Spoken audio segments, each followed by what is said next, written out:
స్కందాగ్రజ channel ప్రేక్షకులకు నమస్కారం. మాఘపురాణం. మాఘమాసము అంటే సకల పాపాలను తొలగించేది. ఉత్తరాయణంలో మాఘమాసం, దక్షిణాయనంలో కార్తీక మాసం జప తప దానాదులకు అలాగే నోములకు పూజలకు చాలా విశేషమైనది.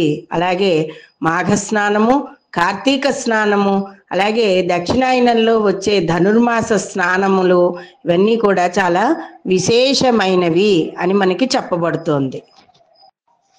పద్మపురాణము, స్కాంద పురాణము, అనేక పురాణ చరిత్రల్లో కూడా మాఘమాసానికి ప్రత్యేక స్థానం ఉన్నది. ఈ మాసంలో దీపదానం దగ్గర నుంచి స్నానము, అనేక దానములు, అలాగే బ్రాహ్మణోత్తములను పూజించడం, నోములు, గౌరీ పూజలు ఇవన్నీ కూడా చాలా విశేషమైనవి. ఇక మాఘపురాణంలో ఈరోజు 2వ అధ్యాయంలో దిలీప మహారాజు వేటకు బయలుదేరాడు. దిలీపుడని మహారాజు అనేక యజ్ఞ యాగాది క్రతువులు అనర్చిన గొప్ప పుణ్యాత్ముడు. తన రాజ్యంలోని ప్రజలందరినీ కూడా కన్నబిడ్డల వలె తండ్రిలాగా ఆదరించి కాపాడుచున్నవాడు. ఒకనాడు ఆ రాజు వేట నిమిత్తము అడవికి వెళ్ళనని మనసున కలిగిన కోరికను నెరవేర్చుకొనుటకు ఆ దిలీప మహారాజు వేటకు పోవడానికి నిశ్చయించుకుని వేటకు కావలసిన సమస్త వస్తువులను సిద్ధం చేసుకుని వేటకు వెళ్లేందుకు అవసరమైన దుస్తులు కూడా ధరించి సైన్యంతో కలిసి వేటకు బయలుదేరి వెళ్ళాడు. అక్కడికి వెళ్ళిన తర్వాత అడవి క్రూర మృగములతో నిండి ఉన్నది. ఆ క్రూర జంతువులు సమీపమందున్న గ్రామములపై పడి పశువులను మనుషులను చంపి నానా బీభత్సములు చేస్తున్నాయి. అప్పుడు దిలీప మహారాజు అడవిలో మాటు వేసి మృగములన్నింటినీ చంపుచున్నాడు. అప్పుడు పరివారం అందరూ కూడా, అతని పరివారం దిలీప మహారాజు యొక్క సేనలు ఉంటారు కదా, అతని వెంట వెళ్ళిన వాళ్ళందరూ కూడా అతని చంపిన మృగాలన్నింటినీ కూడా పక్కన పడేయడం, ఆ గ్రామస్తులందరినీ రక్షించుతూ ఉండడం, వాళ్ళు కూడా రాజుతో కలిసి ఆ మృగాలన్నింటినీ కూడా మట్టు పెట్టుచుండడం ఇవన్నీ చేశారు. ఇలా కొన్ని రోజులు అడవిలోనే ఉండిపోవడం జరుగుతుంది. అప్పుడు దిలీపుడు ఒక మృగంపై బాణం వేశాడు. ఆ బాణం తప్పించుకుని ఆ మృగం పారిపోయింది. దిలీపుడు పట్టు విడవకుండా ఆ మృగంతో ముందే పనికెట్టాడు. దిలీపుడు అతని వెనక పరివారము పరిగెడుతూనే ఉన్నారు. ఆ మృగం ఏం చేసింది, ఒక కీకారణ్యంలోకి ప్రవేశించింది. అప్పుడు దిలీప్ మహారాజు అలిసిపోయాడు. ఇంకా అంత దూరం పరిగెట్టించింది ఆ మృగము. పరివారం అందరూ నీటి కొరకు వెదుగుచున్నారు. అదృష్టము కొలది ఆ సమీపంలో ఒక సరస్సు కనిపించింది. దానిని చూసి సంతోషపడి దిలీపుడు ఆ సరస్సును సమీపించాడు. అంతులేని తామర పువ్వులతోటి నిండి అతి మనోహరముగా ఉంది. అతని పరివారమును తృప్తి తీరా నీరు త్రాగి గట్టుపైన అందరూ కూర్చుని ఉన్నారు. వటవృక్షం క్రింద అలసట తీర్చుకుంటున్నాడు దిలీప్ మహారాజు. అడవి పందులు, పులులు, సింహాలు మొదలగు జంతువులు కూడా ఆ సరస్సు వద్దకే చేరి అక్కడ నీరు త్రాగుతున్నాయి. దిలీపుడు అతని పరివారమును వాటిని చూసి గురిపెట్టి బాణములు వేసి చంపుతున్నారు. దిలీపుడు సంతోషించి వాడి చర్మములను ఒలిపించి తన నగరమునకు బయలుదేరి వెళ్ళాడు. అటు వెళుతున్న సమయ మార్గంలో ఒక వృద్ధ బ్రాహ్మణుడు ఎదురయ్యాడు. ఆ బ్రాహ్మణుడు బ్రహ్మ తేజస్సు కలిగి ప్రకాశిస్తున్నాడు. ఆ విప్రుని చూడగానే మహారాజు చేతులు జోడించి నమస్కారం చేసి ఇతని ముఖవర్చస్సున ఈ బ్రాహ్మణుడు చేతులు జోడించి నమస్కారం చేసి బ్రాహ్మణుడు ఎదురుగా నిలబడ్డాడు దిలీప్ మహారాజు. ఆ బ్రాహ్మణుడు క్షణమాగి రాజును ఒక్కసారి చూసి, నీ ముఖవర్చస్సు గుణవంతుని వలె ఉన్నావు, ఇతనికి ఏదైనా ఉపకారం చెయ్యాలి అని మనస్సులో ఆలోచిస్తాడు ఆ బ్రాహ్మణుడు. మహారాజా, శుభకరమైన ఈ మాఘమాసంలో సరస్సు దగ్గరలో ఉన్నను, అందులో స్నానం చేయకుండా ఇంటికి వెళ్ళిపోతున్నావేమిటి? మాఘమాస మహత్యం నీకు తెలియదా? మాఘ స్నానానికి అంత ప్రత్యేకత ఉంది అని చెప్పాడు. ఆ మాటలకు దిలీపుడు ఆశ్చర్యపడి, వృద్ధ బ్రాహ్మణుని విప్రోత్తమా, అటులు ప్రశ్నించిరారేమి నన్ను అని అడగ్గా, పరమ పావనమైన మాఘమాసం కదా అని జ్ఞాపకం చేయుచున్నానని బ్రాహ్మణుడు పలికాడు. సచిత్తము స్వామి, నాకు వేటకు వచ్చినందున ఈ అడవిలో చాలా రోజులు ఉండిపోయినందున నాకు మాసములు కూడా మర్చిపోయి ఉన్నాను. కాబట్టి నాకు గుర్తు లేదు. రాజప్రసాదం నన్ను ఉన్నాననుకోండి, పురోహితులు ఎవరో ఒకళ్ళు చెప్పేవారు. నేను వేట వినోదినై వచ్చి కొద్ది దినములుగా ఇక్కడ ఉండిపోవటం వలన నాకు ఆ విషయం కూడా గుర్తుకు రాలేదు. కావున మాఘమాస మహత్యమును నాకొక్కసారి వివరించండి, ఎలాగూ సందర్భం కుదిరింది అని చెప్పగా, ఈ సరస్సులో స్నానం ఆచరించిరా, శుచివై ఇటుకి రా, అప్పుడు మాఘమాస మహత్యము నీకు చెప్తాను అని బ్రాహ్మణుడు చెప్పాడు.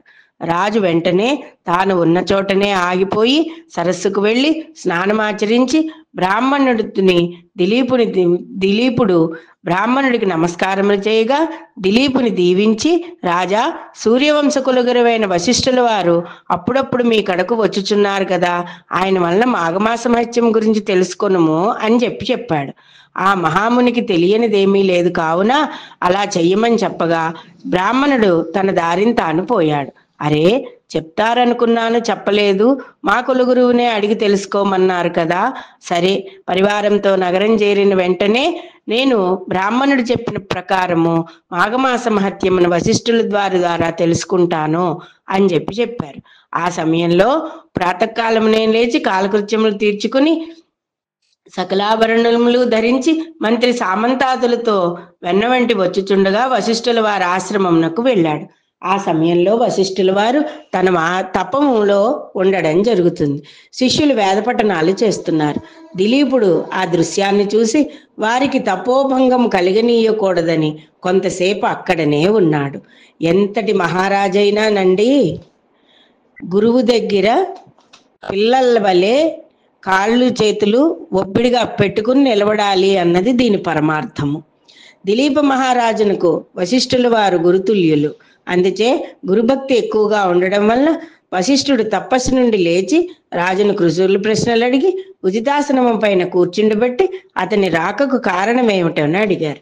అప్పుడు దిలీపుడు మహారాజు జరిగిందంతా చెప్పి, గురోత్తమా, నాకు మీ వలన రాజధర్మములను పురాణేతిహాసములను వినాలని సంతుష్టుడై ఉన్నాను. కానీ మాఘమాస మహత్యం గురించి ఎప్పుడూ మీరు నాకు చెప్పనే లేదు. ధర్మములు ఆ మాఘమాసం యొక్క ధర్మములు తెలియనందున ఆ విషయములు తెలుసుకోగోరి మీ వద్దకు వచ్చానని చెప్పాడు. మహారాజా, నీవు కోరిన కోరిక సమంజసమైనదే. మాఘమాసం యొక్క మహత్యము ప్రతి ఒక్కరూ తెలుసుకోవాలని తరించవలసిన ఆవశ్యకత ఇంకెనో ఎంతనో ఉన్నది అని తను మాఘమాసం యొక్క విశిష్టతను చెప్పడం మొదలుపెట్టారు వశిష్ఠ మహారాజు. ఈ మాఘమాసము అన్ని విధాలా పుణ్యమైనది. అంతేకాక ఇతర పుణ్యకార్యముల వలన తాత్కాలిక స్వర్గలోక ప్రాప్తి కలుగునేమో గాని మాఘమాస వ్రతం చేసి సంపాదించిన పుణ్యఫలం వలన శాశ్వత స్వర్గలోక ప్రాప్తి కలుగుతుంది. ఇంతకన్నా మహత్తు గలది ఇంకొకటి లేదు.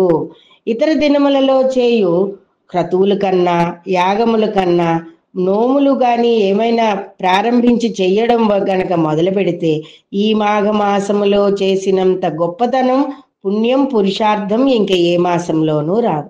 ఈ మాసంలో కన్యాదానము, అలాగే అనేక దానములు, ఉపనయనము, గాయత్రి ఉపదేశ మంత్రోపాసనలు ఇవన్నీ కూడా చాలా విశేషమైనది. కానీ మాఘమాసమునందు చేయు నదీ స్నానము వీటన్నింటినీ కూడా పక్కకు పెట్టి ప్రతి మనిషికి కూడా అత్యధిక పుణ్యములు లభించేటట్టు చేస్తున్నది.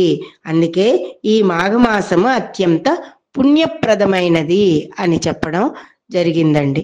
ఇక్కడ వరకు 2వ అధ్యాయం.